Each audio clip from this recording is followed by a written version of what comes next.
سب سے اچھے کینڈیڈیٹ تو دنیا کے اندر ارے پورا کیا کرتے یہی اوپر ہی ہوتے، لیکن سب سے اچھا کینڈیڈیٹ تو اب بشرطے کہ یہ ایک قومیت اپنے آپ کو مانتے تو مسلمان تھے، یا ہم کہتے کہ اسلام پورا کرے گا. یہ تو اس حالت میں ہے نہیں کہ ایسا کر سکیں دنیا کی اتنی بڑی تعداد ہونے کے باوجود. جو کچھ انہوں نے کیا گلف کنٹریز نے کیا، آزاد ہوتے ہی کیا، کہ 7 چھوٹے چھوٹے سے ملکوں نے، جس میں سے 3 بڑے نام ہیں باقی چھوٹے چھوٹے سے ہیں، وہ 3 مل کے اپنی ایک یو اے بنا لی، بڑی کامیاب ان کی، انہوں نے اس سے سب نے ترقی کی. یہ باقی سب نے نہیں کیا. ایسے یونین مسلم ممالک بنا لیتے، یہ اور جگہوں پر انہوں نے نہیں کیا. یا تو پوزیشن یہ ہے کہ بیسک جو پہلا اختلاف شروع ہوا تھا شیعہ سنی کا، وہ بنیادیں آج تک قائم ہیں. وہاں ہوتا یہ ہے کہ ایران چاہتا ہے کہ میرے اثرات بڑھ جائیں، وہ آج تک اس انٹرنیشنل لیول پہ قائم ہے کہ میرے اثرات بڑھ جائیں. اور ادھر کچھ سعودی عرب ٹھیکیدار ہے کہ ان کے اثرات نہیں بڑھ جائیں، شیعہ اثرات آگے کو نہیں بڑھ جائیں، سنی اثرات رہیں. یہ شیعہ سنی کے اندر جو ہے یہ لگاتار دنیا جو ہے یہ جو وہاں سے بٹی تھی وہ بالکل انٹرنیشنل لیول کے اوپر یہ شیعہ سنی جنگ ہے. یمن کے اندر جو جنگ ہو رہی ہے وہ اسی شکل کی ہے کہ وہاں پر جو ایرانی اثرات کے تحت صدر وہاں کے ہٹانے کے بعد، معدول کرنے کے بعد، ایران کے سپورٹ کیے ہوئے آگئے. انہوں نے کہا یہ تو ہم نہیں ہونے دیں گے. سعودی عرب نے تو انہوں نے حملے شروع کر دیا، بمباری شروع کر دی، اور جنگ جاری ہے. اس جنگ میں کھوکھلے ہوتے جا رہے ہیں، سب کھوکھلے ہو رہے ہیں. یہ بھی کھوکھلے رہے ہیں، ان کی طاقت بھی جھک رہی ہے. ان کی کم تھوڑی جھوکی جا رہی طاقت، جگہ جگہ جھوک رہے ہیں. وہ ایران بھی شام میں لڑ رہے ہیں، ایک شام میں وہ بھی لڑ رہے ہیں، شام میں یہاں سے سعودی عرب بھی لڑ رہے ہیں. یہ طاقت جھونک رہے ہیں، اپنے ہتھیار خرچ کر رہے ہیں. یہ دنیا جو ہے لڑنی چاہیے. یہ تو خیر یہ تھا کہ بھائی روس نے حملہ کیا تھا افغانستان کے اوپر، اور روس جو ہے افغانستان کے اندر 8 سال 9 سال 10 سال رہا. 1980 کے اندر 79 کے اندر اس نے حملہ کیا اور 88 تک رہا وہاں پر. تو یہ تو چلو باہر کا ایک حملہ تھا اپنا، اور وہ 8 سال 10 سال کے بعد وہ ان کو پیچھے ہٹنا پڑا. لیکن وہیں سے یہ بڑی جنگیں شروع ہوئی مسلمانوں کے اندر. ایران عراق جنگ ہوئی. عراق میں وہ حملہ ادھر سے ہوا، عراق کی طرف سے بجائے ایران کے. اب یہ اس وقت ایران ذرا سا کچھ آگے بڑھتا ہے اور پھر یہ جانے کے بعد روکنے کی کوشش کرتے ہیں. عراق نے حملہ کیا ایران پہ. وہ جنگ چلی تقریباً وہ 10 سال چلی. 10 لاکھ لوگ مارے گئے دونوں طرف سے. 10 سال وہ جنگ چلی. دونوں تباہ ہوئے، بہت بری طرح تباہ ہوئے، بہت کمزور ہوئے. یہ ختم ہوئی تھی 1988 کے اندر، یہ بھی ختم ہوئی. ایران عراق جنگ ختم ہوئی تھی. ہوتے ہی انہوں نے 2 سال رکنے کے بعد عراق نے کویت پر حملہ کر دیا. ہوا یہ تھا کہ بڑے قرضدار ہو گئے تھے. کویت نے بڑے پیسے دیے تھے، بڑا سپورٹ کیا تھا جنگ کے اندر. عرب ملکوں نے عراق کی مالی حالت بہت اچھی نہیں تھی، تو سعودی عرب نے، انہوں نے، یو اے ای نے، کویت نے بہت پیسے دیے تھے ان کو. کویت نے بہت سپورٹ کیا تھا. اب کویت کے قرضدار بہت ہو گئے تھے. انہوں نے جب اپنے پیسوں کا کچھ تقاضا کیا، قرضوں کے سلسلے میں کچھ کہا، تو انہوں نے کہا واہ یہ ایران تم سب کو کھا جاتا، میں ہی تو روکے ہوں اس کو. اتنا سب کچھ کیا، تمہیں پیسے بھی چاہیے. لیکن ظاہر ہے کہ ایک ملکی قانون تھا، سب کوئی ایسا تو تھا نہیں کیونکہ ہوا میں ہوتے ہو چپکے سے ایک دوسرے کو دے دیا اور کوئی مکر گیا خاموشی سے. تو اس میں یہ ہوا کہ پریشر بہت پڑا، تو انہوں نے کہا اسی پہ قبضہ کر لو. یہ باتیں تو ایسی ہوتی ہیں جیسے عراق نے سوچ لیا قبضہ کر لو. ایسے نہیں ہوتا. آئی دماغ میں، یہ بھی دماغوں میں ڈالی جاتی ہے، اس کو بھی آگے بڑھایا جاتا ہے. اس وقت عراق میں امریکہ کی جو ایمبیسڈر تھی، پوری دنیا جانتی ہے اس بات کو، آن ریکارڈ موجود ہے، اور تقریباً سارے پولیٹیکل انالیسٹ یہی کہتے ہیں، سیاسی تجزیہ نگار، کہ انہوں نے گرین سگنل انہوں نے دیا کہ کر دو حملہ، کویت پر حملہ کر دو. اور ابھی عراق نے کیا نہیں تھا حملہ، وہاں سے امریکن فلیٹ چل پڑا، امریکہ بحری بیڑا چل پڑا. ابھی کیا نہیں تھا، بیچ سمندر ان کے قریب پہنچ چکے تھے. بھائی کیوں وہاں پر کیوں پڑے ہوئے تھے کہ جلدی سے یہاں پہ پہنچ جائیں. انہوں نے امریکن ایمبیسڈر جو تھے، انہوں نے صدام حسین سے کہا کر دو حملہ. وہ ساری چیزیں یعنی ایسے نہیں کہ میرا تجزیہ ہے، بلکہ یہ تو بہت عام بات ہے ٹاپ لیول کے اونچے درجے کے پولیٹیکل سرکلز کے اندر، کہ ڈھکی چھپی زبان کے اندر ان سے کہا کہ ہم تو دوسرے کے ممالک کے اگر ان کے آپس میں کوئی جنگیں ہوتی ہیں ہم لوگ دخل نہیں دیتے، ہماری طرف سے اس میں کوئی طرح. انہوں نے لے لیا اس کو ایسے صدام حسین نے کہ ان کا گرین سگنل ہے کہ کر دیں حملہ. کویت پر حملہ کیا. وہ تیار کھڑے ہوئے تھے پہلے سے، فلیٹ پہلے سے آیا ہوا تھا. وہ آئے اور انہوں نے آنے کے بعد کہا کہ ارے یہ کیسے ہو جائے گا. ایمبیسڈر کو بلا لیا واپس وہاں سے. ایمبیسڈر کو تو ہٹا لیا، اپنی ایمبیسڈر کو جس نے کہ اشارہ دیا تھا کہ کر دو. اور اس کے بعد پھر انہوں نے وہاں سے عراق کو مارا. 6-7 مہینے وہاں پر رہے. اس 7 مہینے میں انہوں نے لوٹ مار بھی بہت کی، وہاں پر بہت لوٹ مار کی، بہت زیادتیاں کی عراق نے اس کویت والے حصے کے اندر. بھائی کیا تھا تو پھر وہاں کے لوگ خوش ہوتے ہی کہتے کہ یہ تو ہمارے لیے نعمت آ گئی، یہ لوگ بڑے اچھے ہیں. عوام ساتھ دیتے، ویلکم کرتے. بہت بہت زیادتیاں کی، بہت ظلم کیے، بہت عورتوں کے ساتھ میں زیادتیاں کی، بہت لوگوں کے ساتھ میں کی، لوٹا بہت. یہ 7 مہینے کے اندر ان عراقیوں نے.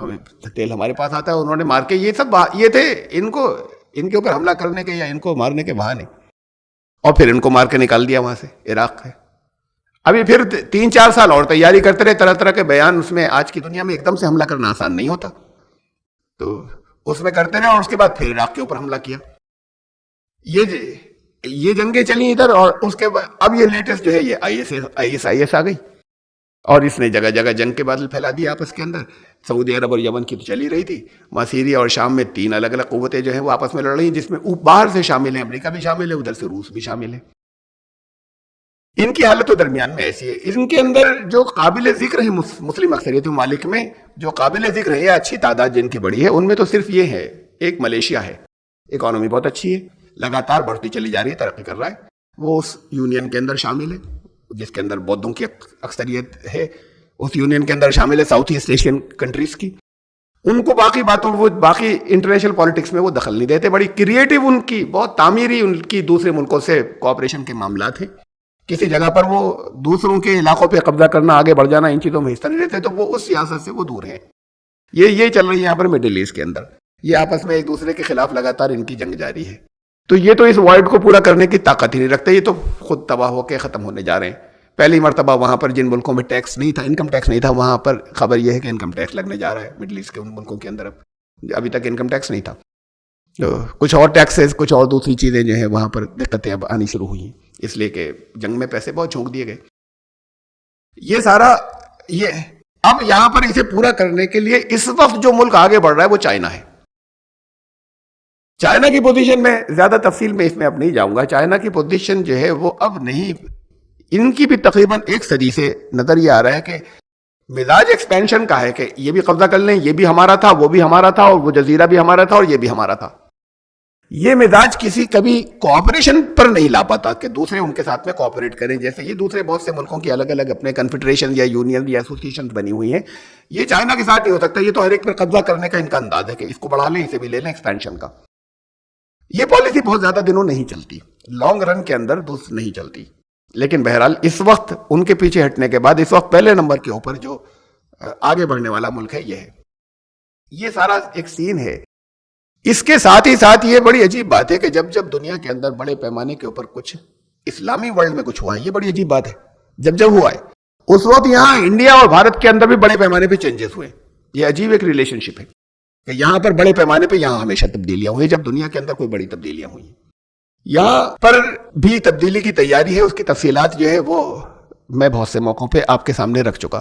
دنیا کے اندر یہ کیپیسٹی کہ انصاف کو قائم رکھتے ہوئے, عدل کو قائم رکھتے ہوئے دنیا پر اپنے اثرات مرتب کر لے, اس خلا کو پور کر لے جس سے وہ پیچھے ہٹ رہے ہیں قبضے والے, یہ کیپیسٹی تو اسلام میں تھی اگر وہ متحد ہوتے, یہ ہے نہیں.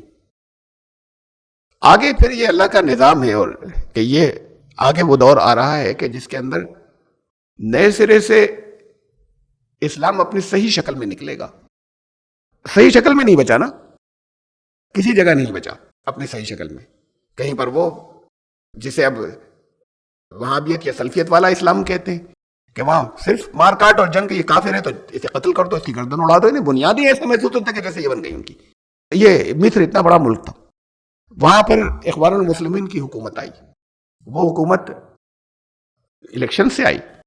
اخوان جو جیتے, ایک زمانے سے قربانیاں انہوں نے بہت دی تھی, دینی تحریک تھی, بہت قربانیاں, بے پناہ, بڑی روح کو لرزا دینے والی چیزیں ہیں جو ہسٹری میں ملتی ہیں.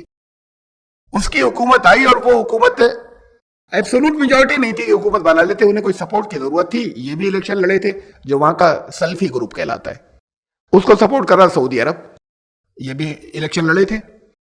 ان کی سپورٹ سے حکومت بنی, اپنی انڈیویجول ایبسولوٹ میجورٹی ان کے پاس نہیں تھی. کچھ ہی دنوں کے بعد ایسا ہوا کہ بہت ہی بعد انہوں نے اشارہ دیا کہ ہم سپورٹ واپس کھینچ رہے ہیں, اور کچھ ہوگا تو ہم ساتھ نہیں دیں گے ان کا. اور اس کے ساتھ ہی ساتھ باقی دنیا کی جو نظریں لگی تھی کہ تو ایک اسلامی حکومت آ گئی یہاں پر, اسلام پسندوں کی. تو پھر وہاں کے جو السیسی, جو وہاں کے فوج کے جو جنرل یا کمانڈر یا سربراہ تھے, جو اس وقت تک ڈیفنس منسٹر بھی بنے ہوئے تھے, پھر انہوں نے, فوج ان کے کنٹرول میں تھی اور انہوں نے اس کا تختہ الٹ دیا. پھر بے پناہ مظالم آج تک جاری ہیں. انہوں نے ساتھ دیا, اس سارے مظالم کا اس کے خلاف کوئی آواز نہیں اٹھائی جو سلفی ہے. اسلام پسند ہے, اسلام کی حکومت آ رہی ہے, اور آپ تو یہ تو مسلمان دنیا کا حال ہے کہ سلفی گروپ نے اس لیے کہ وہ ان کو پیسے سپورٹ جو کچھ ملتی ہے وہ سعودی عرب سے ملتی ہے. سعودی عرب کو خطرہ تھا, ان سے بے پناہ خطرہ تھا کہ یہ تو ڈیموکریسی آ گئی یہاں پر, یہاں ڈیموکریسی آ گئی تو کہ ہمارے لیے خطرہ نہیں پیدا ہو. تو پھر یہ سلفی گروپ نے وہاں پر ان کا ساتھ دیا, السیسی کا ساتھ دیا, اور وہاں پر بے پناہ مظالم چل رہے ہیں, ظلم جو ہے چل رہے ہیں. یہ ساری اندر کی اس طرح کی پیٹی سیاستیں جو ہیں وہاں پر چل رہی ہیں. اصل میں تو صحیح اسلام کسی جگہ نہیں.